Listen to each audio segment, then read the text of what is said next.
But it's a huge weekend going on, and we're going to kick it off with some storms around Charlotte, North Carolina. Would you look at that? It's coming in, and it will be coming down fairly quickly. I mean, that's the part of the country there where you can get some pretty heavy, almost tropical-like showers to show up sometimes. Yeah, it's humidity that pumps in. Blinding rain is going to be out across the Piedmont of North Carolina, down into Charlotte. So I'm pumped to talk about it. Joining me right now is sports meteorologist from rotogrinders.com, Kevin Roth.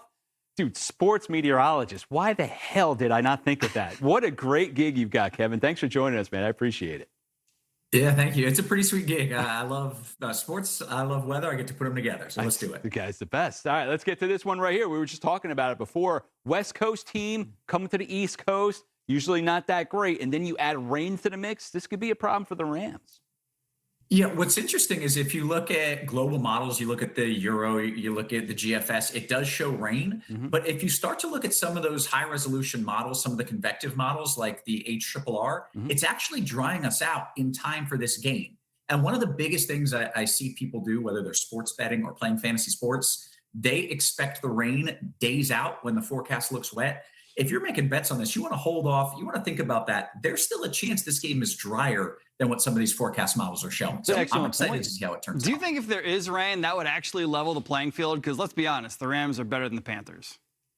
No doubt. And that's one thing that we see is when you get inclement weather, it increases turnovers. And that's the big X factor. So if you have bad weather, you get more turnovers. It's anybody's ball game if that happens. Yeah, Kevin, even our model is starting to pick on what you were just saying. Initially starting out there, the first part of the game, a lot of heavy rain. So it's a high rowy. Towards the end of the game, look, it goes from yellow to green. So yeah, I think you're on something.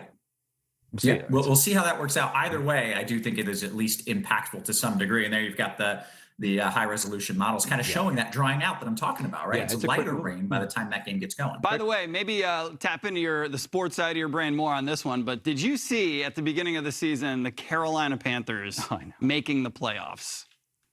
No, I mean, what happened? I don't think many did, and I wish I could say I'm a genius. I saw that coming. No, absolutely not. What about even hosting a playoff game? Right. Let alone make one. It's amazing. All right, so let's get up to the north a little bit. How about this one?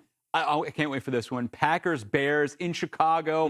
We know what the weather's going to be like in Chicago in January. Yeah, it's great, right? These are two cold weather teams in a cold weather environment. Like, this is what you want from a Packers-Bears game. We could see some snow showers as well, but the winds are the bigger issue. I'm thinking 15 to 20 sustained, and you've got that wind impact at a 4.3. We could see wind gusts up to 30. This is going to be impactful for kicking for sure. I don't expect you're going to see many long field goals, but most of the passing game, short, intermediate, even some deep throws should be fine.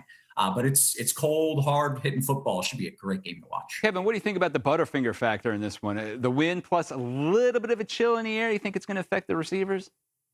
Yeah, you do see a correlation between temperatures and scoring. Being the colder it gets, the lower the scoring is. That correlation isn't as strong as, say, the difference between high winds and scoring, but it does matter. And like you said, it just lowers the efficiency of the passing attack when that happens. Interesting. The Bears have kind of had a storybook, almost lucky season. Do you think their luck runs out? Does the clock strike midnight?